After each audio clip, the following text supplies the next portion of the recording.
Hey, Soul Tribe. Mel, Intuitive Coach here. Welcome back to another Soul Saturday session.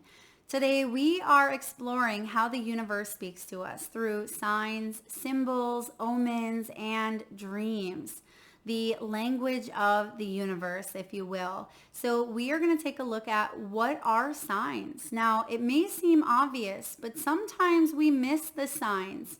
Sometimes we receive repetitive numbers or we see certain animals. And yes, it comes into our awareness, but we often don't fully understand what does that mean for us. Yes, Mel, I'm seeing 1111, or yes, I've been seeing a lot of deer, but what does this truly mean? So we are going to differentiate today the difference between everyday signs that show up in our lives versus signs that are truly meant for us, that resonate on a deeper soul frequency. And we'll take a look at 20 of the most common universal symbols and signs that can show up for each and every one of us. So let's dive in and take a look at what is a sign. A sign is basically a wink from the universe, a nudge that you are moving in the right direction. It can be a message from a loved one. So we may say, Spirit, give me a sign that grandma is okay, that she's made it on the other side, or bring me a sign that I'm making the right choice in my career transition or in this relationship. We ask our bodies for signs, and the body is always cueing us in, but sometimes our lives are so busy, are so hectic, are so full of noise and responsibilities that we often miss the signs. So when we are receiving a message that is meant for us, it's going to resonate on a deep level. It's going to speak to our awareness where it's not a fleeting passing by moment. So for example, let's say you are driving down the road and you have a 40-minute commute.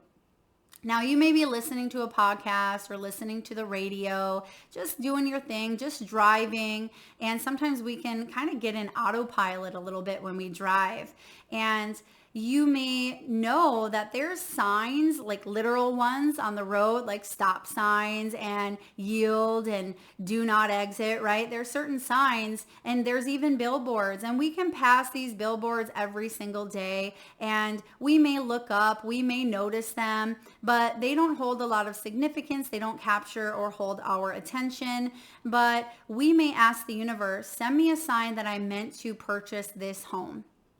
And then on the way to wherever your destination is, you tend to look up and you see a huge billboard that says real estate, new beginning, right? That is a clear sign from the universe. And that is something that not only captures your attention, but it could stick with you for hours, even days after that sign has appeared in your life.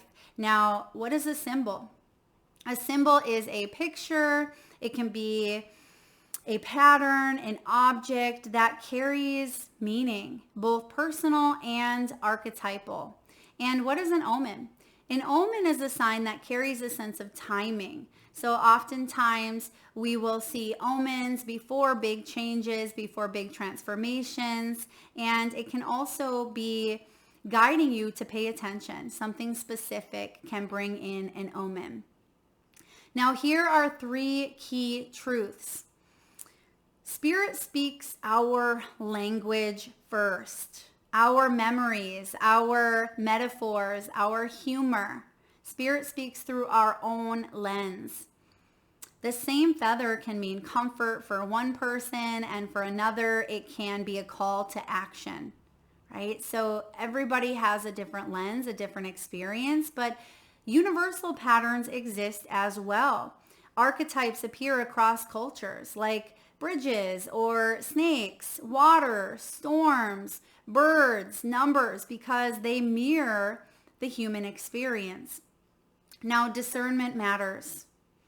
Not every coincidence is a message. Now, I've said this before, I don't believe in coincidence, but at the same time, what this means is not every single bird that you see outside is going to be, your grandfather coming through, or not every single sign or billboard that you see crossing your path is going to hold meaning. Remember what captures your awareness. And that's why I feel like there are no synchronicities or no such thing as coincidence, because it feels like the things that are coincidental are meant to be brought to your awareness. I hope that makes sense. Now, again, not every coincidence is a message, and not every message is as dramatic. It doesn't have to be, as huge. They can be subtle as well.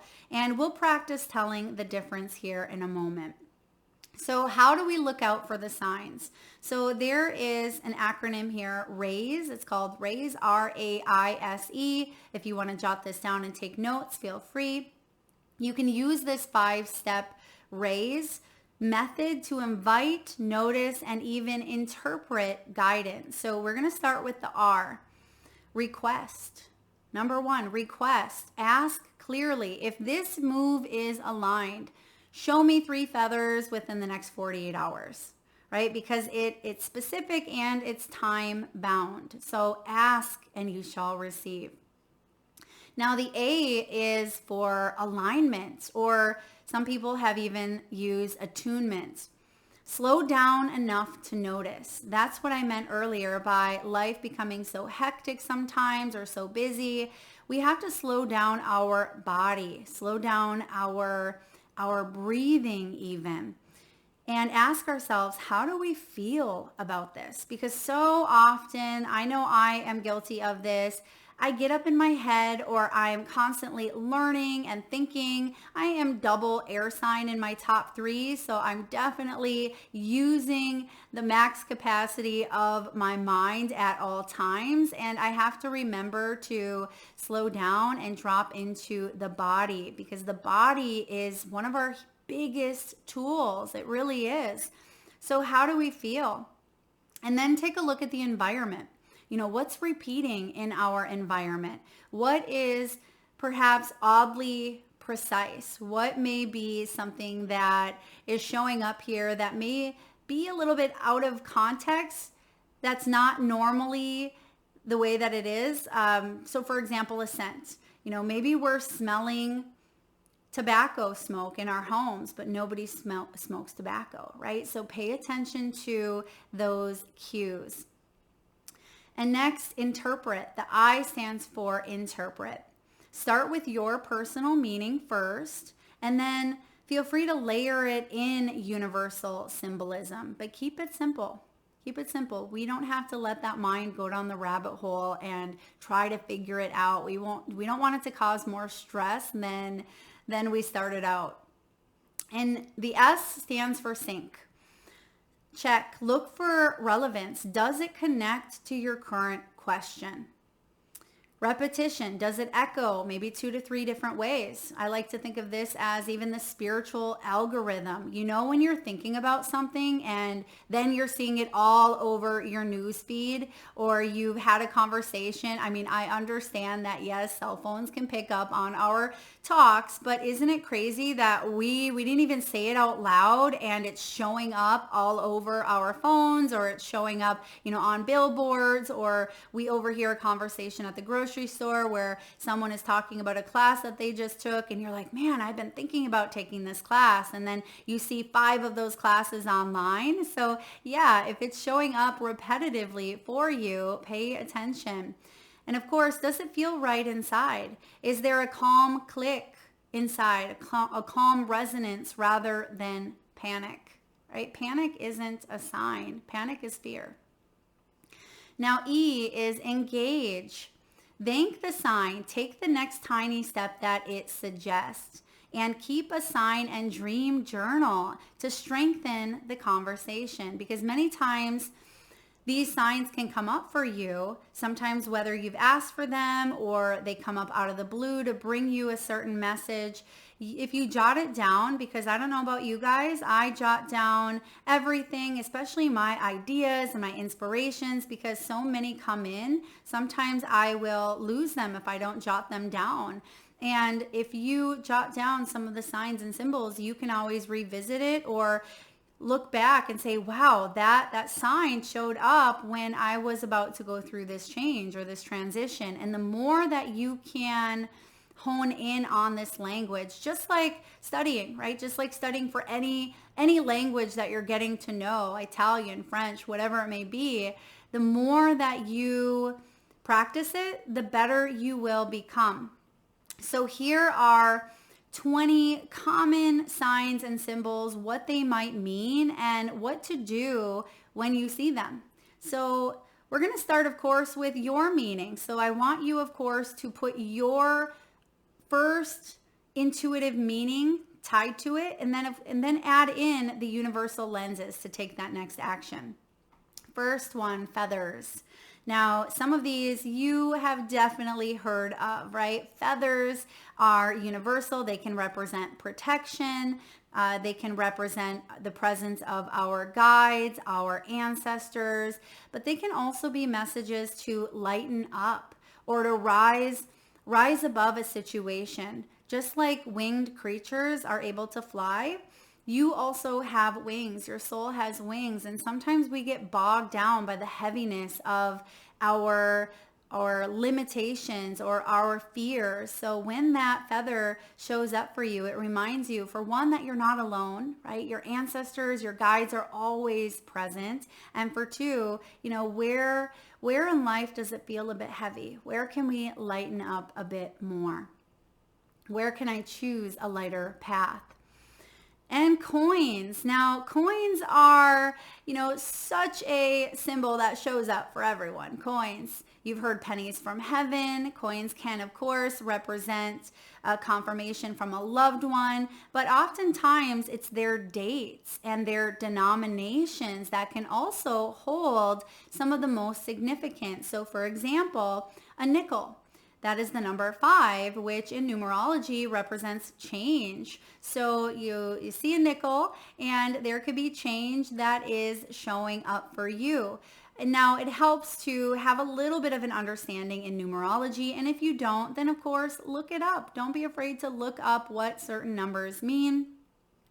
And then of course, the denominations can hold a specific date. It could be someone's birth date. It could be an anniversary. It could be, point to a specific person in your life even. So coins can also represent material support, hence them being an actual coin. And of course, because this is a tarot channel or where I read tarot, the pentacle realm, also known as the coin realm, is about, the physical world, finances and material success. It can be our careers, things of that nature. So it can represent good luck or fortune, especially dimes, right? Dimes are the number 10. So in tarot, the wheel of fortune is number 10, which can represent a shift or a change in fortune. So basically it's confirmation that you are on the right path.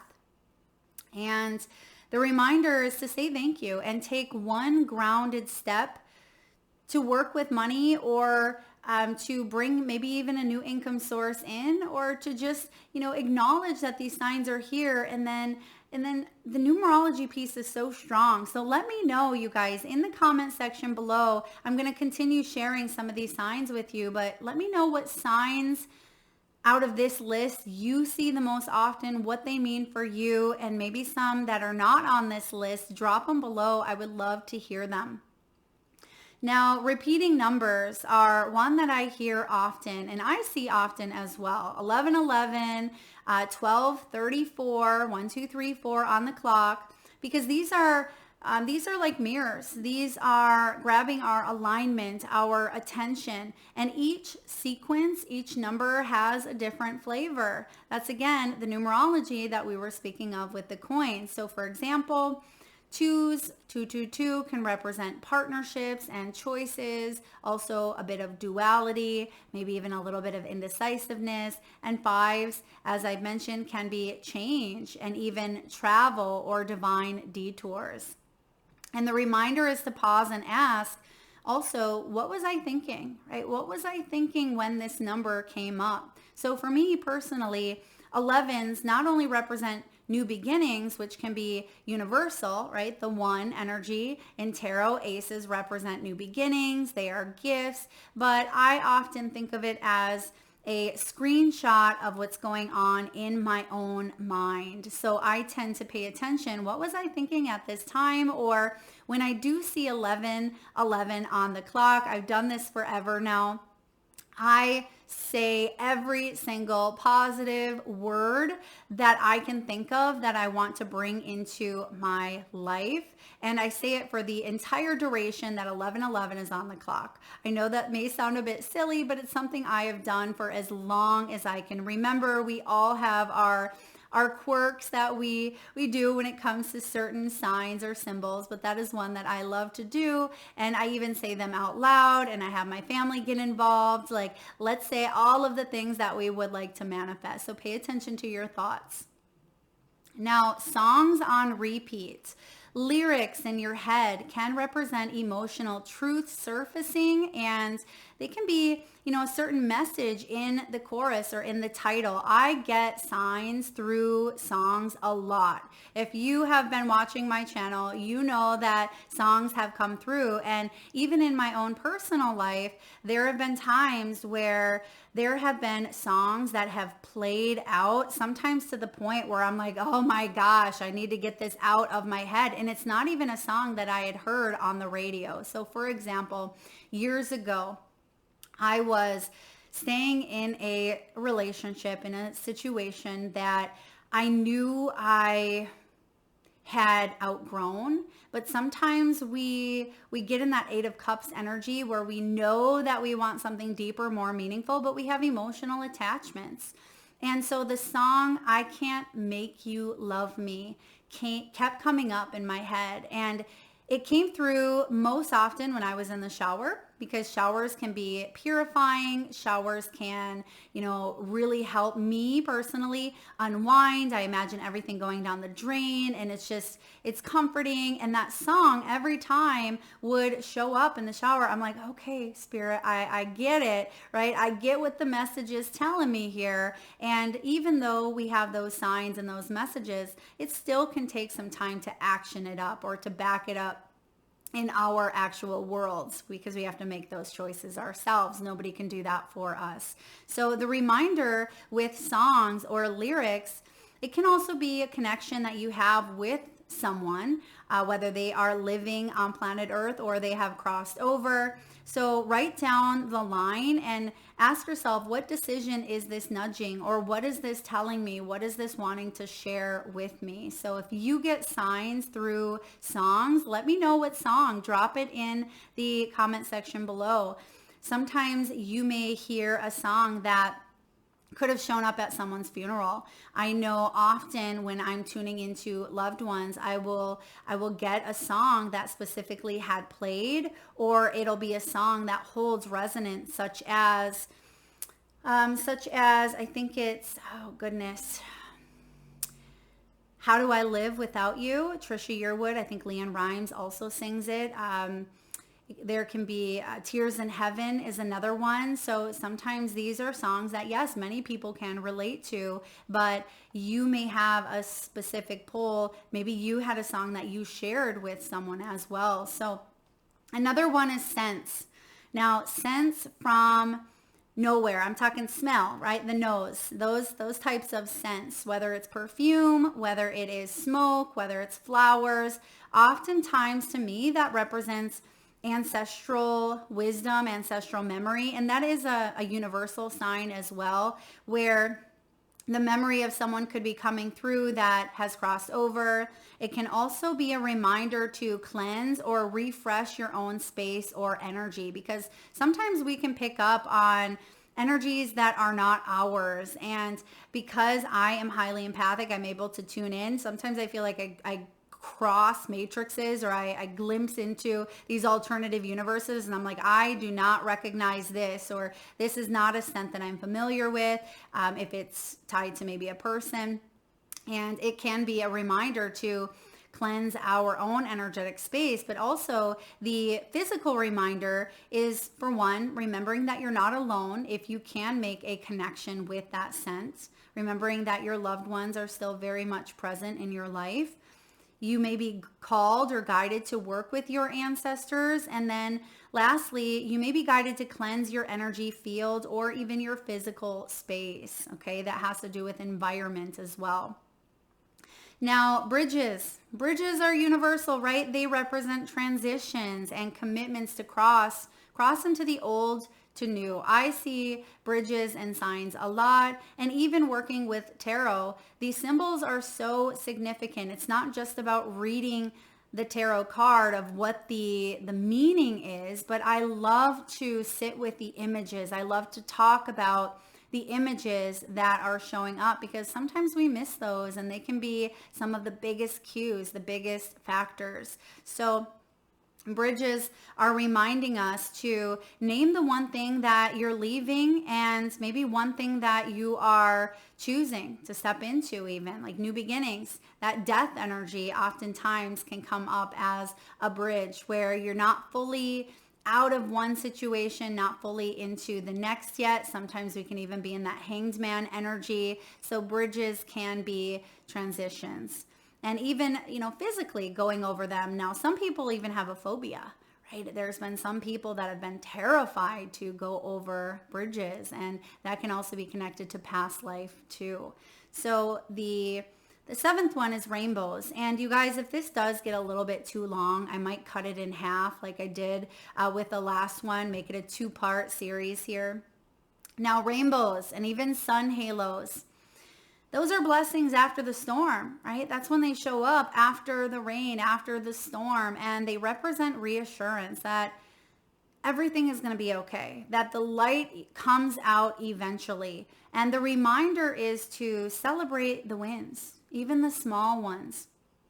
Seeing the bright side of things, seeing the silver lining in a situation, showing gratitude, because some storms are not easy to weather, right? But when we know that there is going to be that rainbow on the other side, and when it does show up for us, especially when we're going through grief or we're going through a challenge or storm in our life, that can be a beautiful confirmation, especially double rainbows. Now, lights flickering. Lights flicker. This happens a lot for my daughter. So first of all, electronics acting up, lights flickering, that can be a sign from a loved one. Oftentimes they can communicate through electronic devices, but it can also represent an energetic overload or a need to ground your energy. And sometimes it's just that playful hello. But this happens to my now adult daughter, who everything she touches, sometimes it can zap, or it zaps her, or she's always witnessing like shortages. I tell her it's just because she has that high energy, high frequency, very connected, very tuned in, but also that reminder to ground her energy, because she always has things going on as a young adult. And so yeah, lights flickering and electronics acting up. So if that has been you, or if you have had a loved one visit through an electronic, tell me, drop it below. I'd love to hear it. So the reminder also, when that happens, could be reminding you to unplug, right? Unplug. That's what I tell my daughter, is you got to unplug. Go get out in nature. Go put your bare feet on the earth, reset your nervous system. Because yes, there may be 1,000,010 things going on, but it's not going to be helpful if we are running around like a chicken with our head cut off, and, we are feeling the short circuiting within our own body. Now, animals. This is one of my personal favorites, because I am such a nature lover. I am outdoors as often as I possibly can be. And animals can show up, especially with like butterflies and moths, which represent transformation, moving forward towards the light. I use the caterpillar and butterfly analogy a lot when I am talking about transitioning, death, and rebirth, because oftentimes, well, not often, we all will go through a period in our life numerous times where we are in that chrysalis, that cocoon process where we are shedding an old skin, but the wings are growing. And yes, it's sticky, it's ooey, it's gooey, but our soul has wings and we are meant to fly. And oftentimes we still have that caterpillar mentality and we are meant to shine bright. We're meant to soar to new heights. So that can be a message from the butterfly, to say yes to the next stage, even if it's messy, even if we're not quite sure what that next level may look like for us. Now, dragonflies. I see dragonflies often because I'm a huge paddleboarder, so I'm out on the water, and the dragonflies will land right on my shoulder, right on my paddle. Many times I love them, and it can be seeing through illusions. Right? Seeing through illusions, it can represent lightness and even ancestral waters, ancestral energies. And the reminder is here to question a story or question some sort of illusion that you may be believing about yourself. Ask yourself, like, is this true? Because oftentimes you're cutting through the fluff, cutting through any of the illusions or falsified information that may have been told to you, or it could have been through your conditioning. So illusions are a big part of dragonfly energy. But of course, they can be messages from loved ones as well. All right, so Soul Tribe, that is number 10, and we still have 10 more to go and a few other things to talk about. So I am going to leave it at that for now. I am going to close out this reading and we're going to pick it up the following Saturday. So thank you so much for tuning in today. Please do let me know in the comment section, what signs and symbols that you have experienced, and let me know what you think of the universal ones that I've already mentioned and talked about. I love to interact with you guys. I love to read your comments. So don't be shy. Say hello. And even if you don't have a sign, if you have a question regarding signs and symbols, let me know.